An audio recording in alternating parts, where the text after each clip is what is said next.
사람이 얼마나 행복한가는 그 사람의 감사의 깊이에 달려 있습니다. 감사하면 행복이 넘치고 감사하면 능력이 넘칩니다. 그래서 감사 기도하는 성도들에게 이 감사의 힘은 단순한 능력을 넘어서 원자탄과 같은 강력한 영적인 파워가 된다라고 하는 것입니다. 어떤 어머니가 7살 난 아이를 데리고 이웃집에 놀러 갔는데 이 이웃집 아주머니가 그 아이한테 사과를 하나 줬다고 그래요. 아이는 아무 말도 없이 얼른 그 사과를 받아들었습니다. 그러니까 그 아이의 어머니가 얘야, 어른이 사과를 주면 뭐라고 말해야 되니? 라고 말했습니다. 아이는 잠시 생각하는 듯 하더니 아주머니 이 사과 껍질 좀 벗겨주세요 라고 말하더랍니다. 고맙다는 말을 해야 되는데, 감사하다는 말을 해야 되는데 사과 껍질을 벗겨달라고 아이가 말했다는 것입니다. 이 감사를 잃어버린 시대에 우리들이 살고 있습니다. 감사를 잃어버린 사람은 7살 난 이 어린아이뿐만이 아닙니다. 이 아이의 모습이 바로 오늘날의 우리들의 모습인 것입니다. 우리들은 하나님께서 나를 위해서 베풀어 주신 그 은혜와 사랑에 대해서는 무관심하고 하나님께서 더 많은 것을 내게 주시지 않는다고 원망하고 돌아섭니다. 사과 껍질을 벗겨주지 않으면 사과를 준 사실에 대해서도 감사하지 않는 어린아이와 같은 모습입니다. 사랑하는 여러분, 감사란 무엇입니까? 오늘을 사는 우리들에게 있어서 이 감사의 이 본질이라고 하는 것은 무엇일까요? 감사의 아이덴티티. 첫째로 감사는 생각하는 것입니다. 감사라는 말의 어원을 보면 감사라는 말은 헬라어 원어 성경에 유가리스티아라고 표현하고 있습니다. 명사로는 좋은 은혜, 행복한 은혜, 그리고 동사로는 숙고한다라는 뜻이 있습니다. 이 헬라어 원어 성경에서 말하는 감사라는 말은 감사란 좋은 은혜, 행복한 은혜를 잘 숙고하고 생각해서 그 깊이를 깨닫는 일이라는 뜻입니다. 감사라는 말은 영어로 thank you라고 하는데요. 이 thank라고 하는 말은 생각하다, think라고 하는 말에서 유래된 말입니다. 다시 말하면 생각하는 사람만이 살해하고 생각하는 사람만이 감사할 수 있다라고 하는 것입니다. 깊이 생각하는 사람, 감사거리를 부지런히 찾는 사람들에게 감사가 더 풍성해집니다. 범사에 감사라는 말은 give thanks in all circumstances라고 되어 있습니다. 범사에라는 말은 헬라어 원어 성경에 보면 엔판티라는 말입니다. 이것은 모든 상황과 모든 환경이라는 의미인데요. 감사하는 마음은 환경과 조건에 제약을 받아서는 안 된다는 뜻입니다. 감사하는 마음은 환경과 조건에 제약을 받아서는 안 된다라는 것입니다. 그래서 모든 상황과 모든 환경 속에서 하나님께 감사하는 마음을 갖는 사람이야말로 가장 행복하고 가장 소중한 인생을 산다라고 말할 수 있는 것입니다. 이 위대한 하나님의 이 감사의 진리를 깨달으라 라는 것이 이 오늘의 메시지의 핵심입니다. 인생을 깊이 생각하고 하나님께 감사하는 여러분 모두가 되시기를 바랍니다. 사랑하는 여러분, 감사는 원자탄과 같은 강력한 힘을 가졌습니다. 오늘을 사는 우리들에게 있어서 이 감사의 본질은 무엇입니까? 두 번째로 감사는 선택하는 것입니다. 그렇습니다. 인생은 선택의 연속입니다. 인생이란 한마디로 탄생에서 죽음으로의 긴 여행입니다. 프랑스의 실존주의 철학자였던 장폴 샤르트르는 인생은 B와 D 사이의 C다 이런 정의를 했는데요. 인생이란 출생과 birth, 죽음, death 사이에서 여러 가지 다양한 선택, 초이스를 하는 것이라는 뜻입니다. 우리는 지금 이 순간에도 선택을 하면서 나의 인생을 채워가고 있습니다. 지금 이 순간 무엇을 어떻게 선택했는지가 결국 내일의 나, 미래의 나를 만들게 될 것입니다. 감사는 어떤 환경을 통해서 돈이라든가 학력이라든가 지위라든가 이런 환경을 통해서 주어지거나 또는 환경의 결과로 저절로 주어지는 것이 아닙니다. 어떤 환경에 처해서 감사하느냐, 어떤 환경에 처해서 원망하느냐 하는 것은 내가 선택하는 것이라는 것입니다. 환경이 좋아서 감사하는 게 아닙니다. 아무리 좋은 환경이 주어져도 원망할 사람은 원망합니다. 아무리 나쁜 환경이 주어져도 감사할 사람은 감사합니다. 내 인생의 모든 것들이 하나님이 주신 은혜라고 생각하는 사람만이 하나님께 감사할 수 있는 것입니다. 감사는 환경의 결과가 아니라 선택인 것입니다. 감사는 내가 결정하는 것입니다. 인생의 모든 고난은 변장된 축복입니다. 하나님은 고난의 보자기에다가 축복을 싸서 주십니다. 고난을 변장된 축복이라고 생각하는 사람은 고난을 통해서 성장하고 범사에 감사할 수 있는 것입니다. 고난 가운데 주님께로 나오는 사람은 부활과 생명과 기적을 경험하게 될 것입니다. 우리가 경험하는 현재의 고난은 장차 우리에게 나타날 영광과 좋게 비교할 수 없음을 깨닫는 여러분 모두가 되시기를 바랍니다. 사랑하는 여러분, 감사는 원자탄과 같은 위력을 가졌습니다. 오늘 사는 우리들에게 있어서 감사의 본질은 무엇일까요? 세 번째로 감사는 명령입니다. 오늘 본문 말씀 가운데 사도 바울이 데살로니가 성도들을 향해서 감사하라, 감사하라 이렇게 말한 것이 명령형으로 표현된 것이 우리가 때로는 이해되기 어렵고 받아들이기 힘들게 느껴집니다. 감사가 명령으로 될 일인가? 참 감사하구나 라는 표현은 말이 되는데 야, 너 감사해 라고 명령하는 것은 이치가 잘 맞지 않는 것 같이 느껴집니다.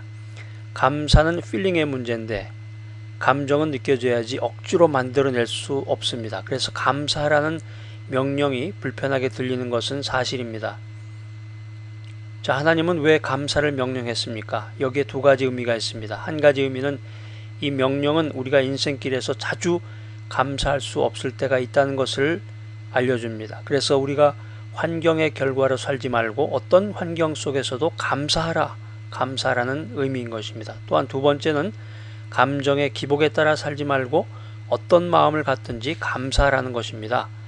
사람의 감정은 한번 부정적인 감정에 빠져버리면 더 깊이 빠져들어가는 경향이 있습니다. 우리가 미움이라는 환경에 빠져버리게 되면 더 깊이 빠져들어가서 시기와 질투와 보복하는 감정으로 만들어버리게 됩니다. 우리가 외로움이라는 함정에 빠지면 더 깊이 빠져들어가서 고독과 소외와 우울증의 감정을 만들어버리게 됩니다.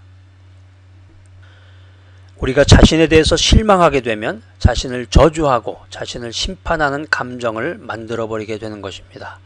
우리가 타락한 인간의 본성을 따라서 살게 되면 우리의 인생은 온통 불평과 불만과 저주와 실망으로 가득 차게 되는 것입니다. 그렇기 때문에 이 감사하라고 하는 이 명령은 어려움에 처했을 때 타락하고 오염된 인간의 본성을 따라 살지 말라고 하는 뜻인 것입니다. 어려운 상황에 처했을 때 우리에게는 두 가지의 선택이 주어집니다. 내가 만든 감정의 함정을 더 깊이 파고 들어가서 자멸하든지 아니면 그 함정에서 빠져나와 빛 가운데 거하든지 둘 중에 하나입니다. 감사하라는 이 명령은 감정의 함정 파기를 멈추고 그곳에서 빠져나오기를 선택하고 또 그렇게 힘쓰라고 하는 것입니다. 감사하라는 명령은 감정의 함정을 더 파고 들어가 죄악 가운데로 더 깊이 내려가려는 우리들을 하나님께서 성령의 능력으로 빛 가운데로 이끄시려는 놀라운 지혜의 말씀인 것입니다. 또 다른 의미는 감사라는 명령은 범사에 감사하는 것이 믿음 안에서 가능할 뿐만 아니라 성도들은 그렇게 살도록 힘써야 한다는 것입니다. 처음에는 범사에 감사하는 것이 어려울 것입니다. 하지만 하나님을 바라보며 성령의 말씀에 이끌림을 받으며 믿음의 능력 안에서 자라게 되면 종종 감사하게 됩니다. 더 나아가서 자주 감사하게 됩니다. 그리고 마침내 범사에 감사하는 자리로까지 업그레이드 할 수 있는 것입니다. 우리는 어떤 고난의 상황 속에서도 그 고난은 잠시 잠깐이면 지나갈 것이요 하나님의 보호는 예전이나 지금이나 앞으로도 영원히 변함이 없는 완전한 것임을 분명히 믿고 또 의지해야 합니다.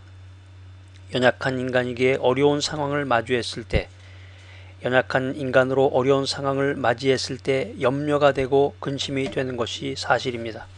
그러나 하나님께서 살아계시며 내가 그 하나님의 주권 안에 있다는 사실을 기억할 때 우리는 환경을 극복하고 감정을 다스릴 수가 있는 것입니다.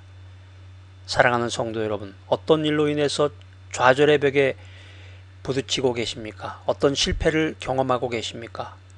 여러분이 비록 여러 번 좌절하고 실패했어도 아직 절망자, 실패자가 된 것은 아닙니다. 좌절과 실패란 아직 성공에 이르지 않은 단계에 불과한 것입니다. 사실 좌절과 실패가 문제가 아니라 성공을 포기하는 것이 문제인 것입니다. 그렇기 때문에 우리 크리스찬들은 어떤 좌절과 실패도 믿음으로 이겨내는 자가 되어야 되는 것입니다. 모든 염려와 근심 가운데서도 기도하며 하나님을 믿고 하나님을 의지하는 사람들은 모든 것이 합력하여 선을 이루는 인생을 살게 됩니다. 그래서 우리들은 오늘도 범사에 감사하는 마음을 가질 수 있는 것입니다. 감사는 원자탄과 같은 위력을 가졌습니다. 감사의 능력과 파워는 무엇일까요? 첫째로 감사는 은혜의 문을 여는 열쇠입니다. 현대사회를 세 가지로 정의하면 불신과 불만과 불안의 시대라고 말할 수 있습니다. 인간은 과거에 대해서 불신합니다. 인간은 현재에 대해서 불만합니다. 그리고 인간은 미래에 대해서 불안해합니다. 그래서 사람들은 스트레스와 불면과 소화불량으로 신음하고 우울증으로 자살하는 사람들이 늘어가고 있습니다. 그러나 힘들고 어려운 생활 가운데에서도 참된 성도는 불신하지 말고 믿음을 가져야 합니다. 육체적인 고통 가운데서도 참된 성도는 불만하지 말고 만족해야 합니다.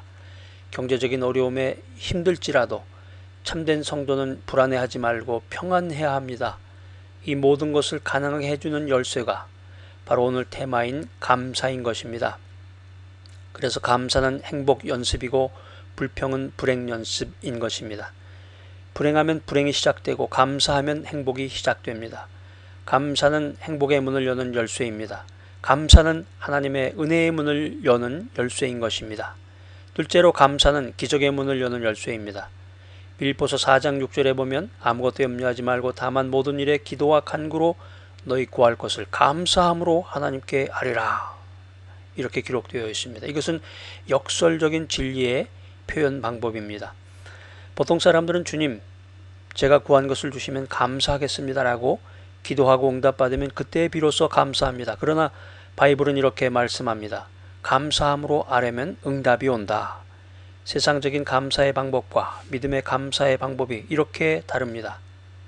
이 역설의 원리를 몸소 보여주신 분이 계십니다. 그분이 예수님이십니다. 요한복음 6장 11절에 보면 예수께서 떡을 가져다가 축사하신 후에 앉아있는 자들에게 나누어 주시고 물고기도 그렇게 그들의 원대로 주시니라. 이렇게 기록되어 있습니다.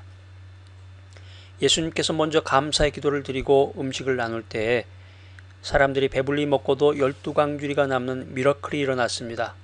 감사는 기적의 문을 여는 열쇠입니다. 감사함으로 아뢰을 때, 감사함으로 하나님 앞에 나아가 기도할 때에 기적의 문이 열립니다. 기적이 일어날 것을 믿고 하나님께서 모든 어려운 인생의 문제를 해결해 주심을 믿고 먼저 감사하시기 바랍니다. 우리가 먼저 드리는 감사는 하나님을 감동하게 만듭니다. 먼저 감사하면 하나님은 우리의 감사 때문에 기뻐하십니다. 먼저 감사하면 하나님은 우리가 구한 것보다 더 큰 기적을 베풀어 주십니다. 이것이 감사의 원리인 것입니다. 세 번째, 감사는 새 출발의 문을 여는 열쇠입니다. 주님은 인생의 여러 가지 문제들로 힘들어하는 여러분을 이 시간 초대하십니다. 내게로 오라, 내게로 오라. 사랑하는 성도 여러분, 예수님의 초청을 무시하지 마시고 예수님께로 기쁜 마음으로 달려나와 감사로 새 출발의 문을 여는 여러분 모두가 되시기를 축복합니다. 사랑하는 여러분, 인생의 위기를 두려워하지 마십시오. 하나님의 백성들에게 위기는 망하는 기회가 아니라 새 역사를 창조하는, 새 역사를 시작하는 기회가 될 것입니다. 위기를 겁내지 말고 위기를 축복의 기회, 은혜의 기회, 새 출발의 기회로 만드시는 여러분 모두가 되시기를 축복합니다. 사람들은 흔히 이렇게 말합니다. 우리 아이가 기저귀 신세만 면하면 감사하겠어요. 아이들이 학교에서 공부만 잘하게 해주시면 감사하겠어요. 아들이 취직만 하면 한시름 놓고 감사하겠어요. 남편이 정년 퇴직할 때까지만 잘 버텨주면 감사하겠어요. 은행 융자금만 다 해결되면 감사하겠어요. 퇴직 후에 연금이 먹고 사는데 지장 없을 만큼만 나오면 감사하겠어요. 이렇게 인간의 감사에는 조건이 붙습니다. 뭐못하면 감사할 텐데. 결국 인간은 죽어야 걱정이 없어지고 죽어야 감사할 수 있을까요? 걱정과 문제거리가 해결되어야만 감사할 수 있고 걱정과 문제거리가 해결되어야만 행복할 것으로 생각하지만 평생 감사와 행복은 우리 손에 잡히지 않은 무지개가 되고 말 것입니다. 사랑하는 여러분, 세월이 흘러도 우리들의 상황은 절대 달라지지 않습니다. 감사와 행복의 이유만 찾는 사이에 인생은 흐르는 물처럼 흘러가고 말 것입니다. 그 사람은 죽을 때까지 감사하지 못할 것입니다. 다니엘서 3장에 보면 우상에게 절하지 아니한 3명의 믿음의 용사들에 대한 스토리가 나옵니다. 다니엘의 세 친구 사드락, 메삭, 아벳느고와 믿음의 이야기인 것입니다. 느부갓네살 왕이 3명의 용사들에게 우상에게 절하지 않으면 풀무불 가운데로 던져버리겠다고 말합니다. 사드락, 메삭, 아벳느고는 왕의 말을 단호히 거절합니다. 그리고 하나님이 우리들을 구원하실 것이며 그리 아니하실지라도 우리는 우상 숭배를 안 하겠습니다. 이런 놀라운 신앙 고백을 하게 됩니다. 다니엘의 믿음의 세 친구 사드락, 메삭, 아벳느고는 뜻을 정한 신앙의 동지들입니다. 조건 없이 하나님을 섬긴 믿음의 사람들인 것입니다. 신자들의 신앙의 수준은 천차만별이지만 세 가지로 구분한다면 그러므로의 신앙, 그렇게 하실 줄로 믿는 신앙, 그리 아니하실지라도의 신앙으로 구분할 수 있습니다.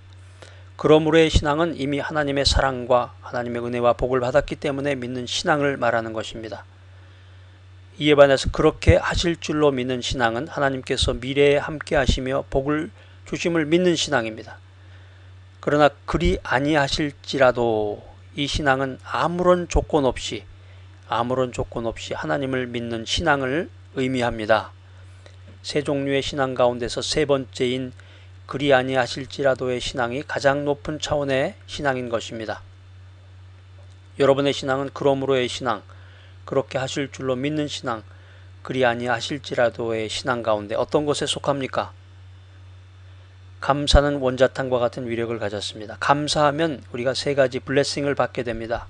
감사하는 자에게 주어지는 첫 번째 블레싱은 범사에 감사하는 사람은 컴플레인이 없습니다. 범사에 감사하면 불평불만이 없는 것입니다.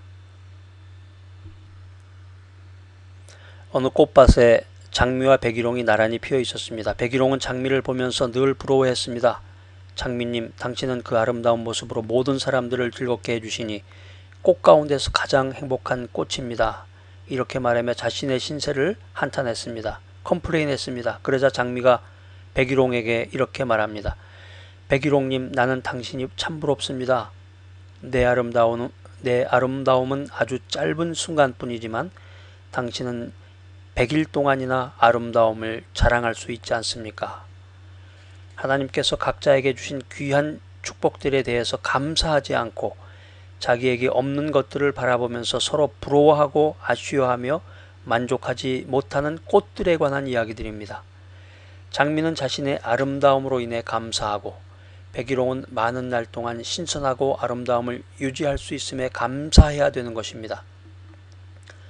감사가 몸에 배었다면 불평과 원망이 없습니다.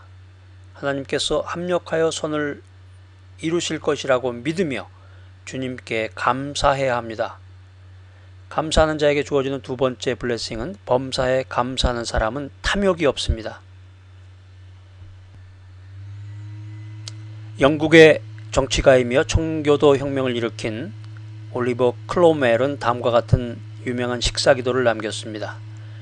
어떤 사람은 음식이 있어도 식욕이 없고 어떤 사람은 식욕이 있어도 음식이 없는데 나는 이 두 가지를 다 가지고 있기에 감사합니다. 그렇습니다. 감사의 조건은 멀리 있는 것이 아닙니다. 크로멜이 우리가 매일 3번씩 대하는 식탁에서 감사의 조건을 찾은 것과 같이 가장 가까운 곳에 감사의 제목이 있습니다. 가장 가까운 곳에 감사의 제목이 있습니다. 여러분들도 가장 가까운 곳에서 감사의 제목을 찾으시기 바랍니다. 감사하는 자에게 주어지는 세 번째 블레싱은 범사에 감사하는 사람은 비교가 없습니다. 비교는 우리들을 비참하게 만듭니다. 비교는 감사를 불만으로 바꿔버리는 능력이 있습니다. 비교는 하나님이 만드는 유일한 나라는 비교라는 것은 하나님이 만드신 유일한 이 나라는 존재를 가장 초라하게 바꿔버리는 능력이 있습니다. 행복하려면 남과 비교하지 말아야 됩니다. 사랑하는 여러분, 남과 비교하지 말고 범사에 감사하십시오. 감사하는 사람들에게 하나님이 보너스를 주십니다. 범사에 감사하는 사람에게 기쁨이라는 보너스가 찾아옵니다. 성도는 절망 속에서도 감사해야 됩니다. 왜냐하면 절망 다음에는 좌절이 아니라 소망이기 때문입니다. 그래서 성도는 절망 가운데 소망을 갖고 감사할 수 있습니다. 깊은 어두움은 새벽 여명의 전주곡임을 기억하시기 바랍니다. 가장 깊은 어둠 속에서 새벽이 열리고 가장 깊은 어둠 속에서 새날이 밝아옴을 기억하시기 바랍니다. 범사에 감사하는 사람에게 평강이라는 보너스가 찾아옵니다. 아무것도 염려하지 말고 오직 모든 일에 기도와 간구로 너희 구할 것을 감사함으로 하나님께 아뢰라. 그리하면 모든 지각에 뛰어난 하나님의 평강이 그리스도 예수 안에서 너희 마음과 생각을 지키시리라. 그렇습니다. 감사하면 하나님의 평화와 하나님의 평강이 내게 충만함을 믿으시기 바랍니다. 사도시대 이후에 가장 영향력이 있고 가장 유능한 설교자로 평가받는 19세기 영국의 찰스 스퍼전 목사님의 설교는 지금도 우리들에게 변함없는 감동과 도전을 줍니다. 촛불을 보고 감사하면 하나님께서는 그보다 더 찬란한 별빛을 주시고 별빛을 주신 하나님께 감사하면 하나님께서는 우리들에게 달빛을 주실 것입니다. 달빛을 주신 하나님께 감사하면 하나님께서는 우리들에게 더욱 찬란한 햇빛을 주실 것입니다. 그런데 햇빛을 주신 하나님께 감사하면 하나님께서는 우리들에게 햇빛보다 더 찬란한 천국의 빛을 우리들의 심령과 우리들의 삶 속에 환하게 비춰주실 것입니다. 하나님은 오늘도 우리들에게 귀한 것들을 너무 많이 주셨습니다. 햇빛도 주시고 맑은 공기도 주시고 깨끗한 물도 주시고 건강도 주시고 아름다운 자연을 볼 수 있는 눈과 아름다운 소리를 들을 수 있는 귀와 그리고 마음껏 다닐 수 있는 건강한 발과 손을 주셨습니다. 범사에 감사하는 여러분 모두가 되시기를 축복합니다. 범사에 감사하는 사람은 하나님께 영광을 돌리게 됩니다. 감사하는 사람에게 보너스 축복이 따라옵니다. 예수님으로부터 10명의 문둥병자가 다 고침을 받았지만 감사했던 사람은 단 한 사람뿐이었습니다. 이를 가리켜서 누가복음 17장은 이렇게 말합니다. 예수께서 대답하여 가라사대 10사람이 다 깨끗함을 받지 아니하였느냐? 그 9은 어디에 있느냐? 이 이방인 외에는 하나님께 영광을 돌리러 돌아온 자가 없느냐 하시고 그에게 이르시되 일어나 가라. 내 믿음이 너를 구원하였느니라 하시더라. 고침을 받고 감사한 문둥병자는 육신적인 것에 대해서 감사했습니다. 차원이 낮은 것에 대해서 감사했습니다. 그런데 차원이 높은 곳, 곧 그의 영혼이 영생을 얻게 되었습니다. 더 나아가서 하나님께 영광을 돌리게 되었습니다. 보너스로 주어지는 하나님의 축복이었던 것입니다. 사랑하는 여러분, 마음으로부터 감사하는 생활을 하시기 바랍니다. 또 언어로부터 감사하는 생활을 하시기 바랍니다. 진정한 감사는 언어의 감사요, 말의 감사요, 입술의 감사인 것입니다. 그래서 로마서 10장 10절에 보면 입으로 시인하여 구원에 이르느니라 이런 말씀이 기록되어 있습니다. 우리 성도들은 은혜로운 말을 통해서 평화의 사람, 헌신과 희생의 사람이 되어서 진정한 구원에 이르러야 합니다. 생활에 감사를 하시는 여러분 모두가 되시기 바랍니다. 우리의 인생 자체가 하나님께 대한 감사의 생활이 되어야 됩니다. 우리들의 삶은 항상 그리스도의 구속의 은혜를 감사하는 삶이 되어야 됩니다. 오늘 우리는 감사의 참된 의미를 알았습니다. 그러나 참 감사의 문에 들어서지 못하고 주저하는 분은 없으십니까? 오늘 믿음으로 결단하고 감사의 문에 들어가 하나님을 영화롭게 하는 여러분 모두가 되시기를 축복합니다. 사랑하는 여러분, 인생의 벼랑에 서 있습니까? 외롭습니까? 여기가 마지막이라는 생각이 드십니까? 하나님은 여러분의 그 자리에 반드시 함께 계십니다. 하나님께서는 한 번 택하시고 한 번 부르신 사람을 결코 포기하신 적이 없습니다. 기도 응답이 늦어진다고 해도 하나님께서는 반드시 그 자리에서 여러분들을 지켜보고 여러분과 함께 하심을 믿으시기 바랍니다. 다 같이 기도하겠습니다. 사랑이 많으시고 거룩하신 하나님 아버지, 우리는 너무나 불평하며 살았습니다. 우리에게 있는 것을 감사하지 않고 없는 것을 바라며 원망하고 불평하며 탄식한 죄를 회개합니다. 잃어버린 것을 불평하지 말고 주실 것을 생각하며 감사하는 우리들이 되게 도와주시옵소서. 지금 없는 것을 불평하지 말고 있는 것에 감사하는 우리들이 되게 하여 주시옵소서. 만물을 창조하신 하나님께 감사하며 우리를 구원해 주신 예수님께 감사하며 감사로 예배를 드려 하나님을 영화롭게 하는 자가 모두 되게 하여 주시옵소서. 예수 그리스도의 이름으로 기도하옵나이다. 아멘.